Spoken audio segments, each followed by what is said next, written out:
When you think of the last pharaoh of Egypt, who comes to mind? For most of us, it's the one and only Cleopatra.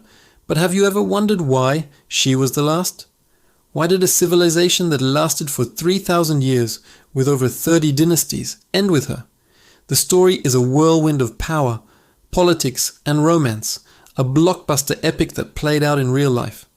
It's a tale that involves the fall of one great empire and the rise of another. So, grab your popcorn, because today we're diving deep into the dramatic final act of ancient Egypt and uncovering why Cleopatra Seswen was its very last pharaoh. First, let's set the stage. And by the time Cleopatra was born in 69 BC, Egypt wasn't the untouchable superpower it once was. The glorious days of pyramids and powerful pharaohs like Tutankhamun and Ramesses the Great were centuries in the past.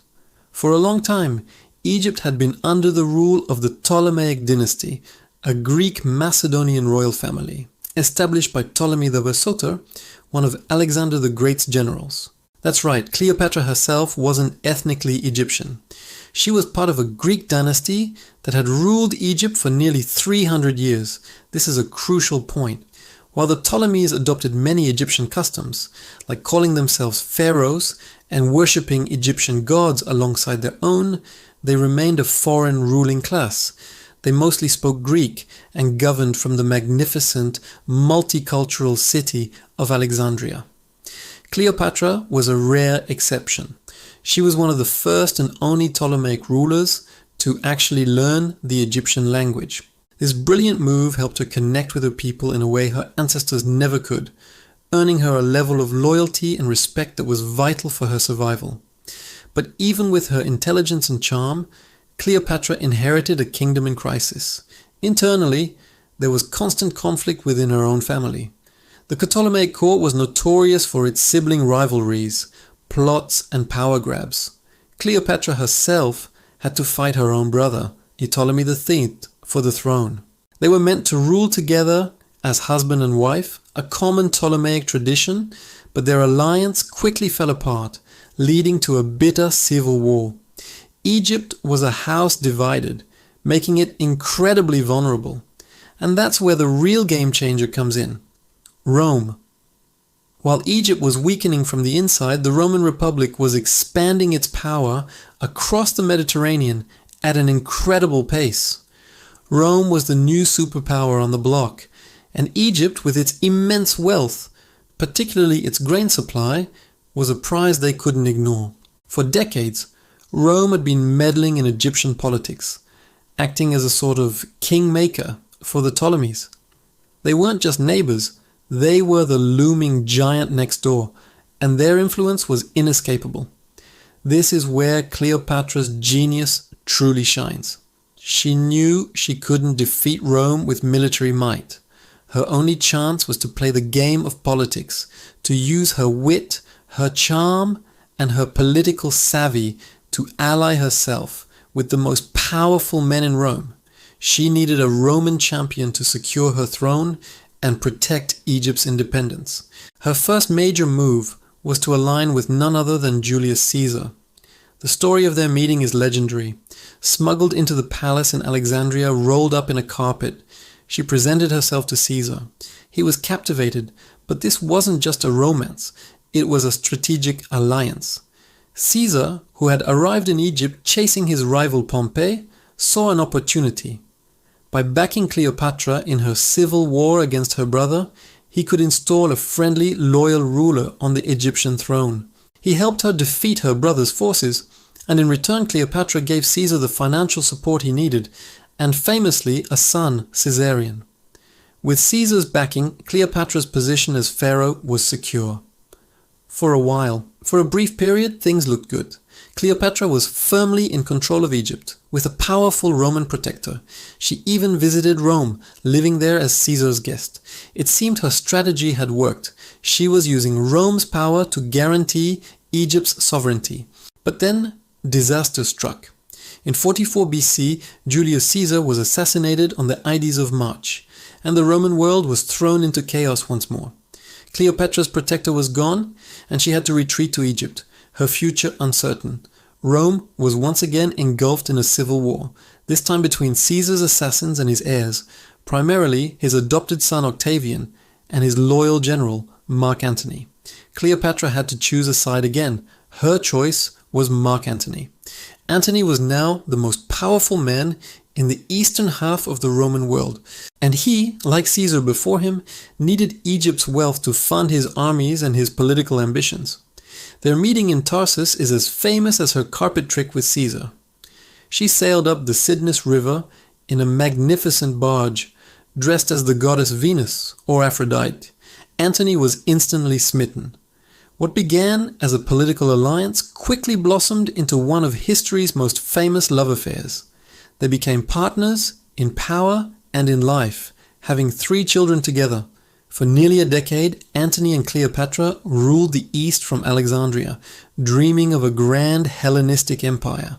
This partnership, however, was a direct threat to the other powerful man in Rome, Octavian. Back in Rome, Octavian, who was Antony's brother-in-law, used Antony's relationship with Cleopatra as a powerful propaganda tool. He painted Antony as a man who had abandoned his Roman duties and his Roman wife, bewitched by a seductive foreign queen. He claimed Antony planned to move the capital of the Roman Empire to Alexandria and give away Roman territories to his children with Cleopatra. He stirred up Roman fear and xenophobia, portraying the conflict not as a Roman civil war, but as a war against a dangerous foreign enemy. The propaganda worked perfectly. The Roman Senate turned against Antony, and Octavian was given the authority to declare war, not on Antony, but on Cleopatra. This was a clever political move that framed the war as a defense of Roman values against a foreign threat. The final showdown came in 31 BC at the naval battle of Actium, off the coast of Greece. The battle was a disaster for Antony and Cleopatra. Their fleet was outmaneuvered and decisively defeated by Octavian's navy, led by the brilliant Admiral Agrippa. The couple managed to escape and flee back to Egypt, but their armies and their influence were shattered. Octavian pursued them to Alexandria. With his forces at the city gates and defeat inevitable, Mark Antony, hearing a false report of Cleopatra's death, took his own life. The reality was even more tragic. He died in Cleopatra's arms. After Antony's death, Cleopatra was captured by Octavian. She knew her fate. She would be paraded through the streets of Rome in a triumphal procession, a living symbol of Octavian's victory and Egypt's defeat. For a queen as proud and powerful as Cleopatra, this was a humiliation worse than death. And so, according to the traditional story, she chose her own end. On August 12, 30 BC, Cleopatra died, famously, by the bite of an asp smuggled to her in a basket of figs. By taking her own life, she robbed Octavian of his ultimate prize and maintained her dignity to the very end. It was her final act of defiance, the last move of a queen who had played the game of power her entire life. Her son with Caesar, Caesarion, who had been co-ruling as Ptolemy XV, was hunted down and executed by Octavian shortly after. Octavian couldn't risk a potential rival with Caesar's blood in his veins. With Cleopatra and her heir gone, there was no one left to sit on the throne of the pharaohs. The Ptolemaic dynasty was extinguished. Octavian, who would soon become Emperor Augustus, did not appoint a new client king or pharaoh. Instead, he annexed Egypt, turning it into a personal province of the Roman Empire, governed directly by him. Egypt's immense wealth now flowed directly to Rome, solidifying Augustus's power and funding the new Roman Empire. The 3,000-year-old line of pharaohs was officially over. Egypt would not be an independent kingdom again for centuries. So why was Cleopatra the last pharaoh? It was the perfect storm. An internally weakened Egypt, the unstoppable rise of Rome, and a series of high-stakes gambles by Cleopatra herself. She brilliantly used her alliances with Caesar and Antony to keep Egypt independent for as long as she could. But in the end, she bet on the losing side of a Roman civil war. Her defeat and death directly led to Rome's annexation of her kingdom. She was the final, defiant monarch of a dying age, a queen who fought to preserve her kingdom's glory against the inevitable tide of history. Her story isn't just the end of a dynasty, it's the end of an era. The moment the world of the pharaohs gave way to the world of the Roman emperors. Thank you so much for joining me on this journey back in time.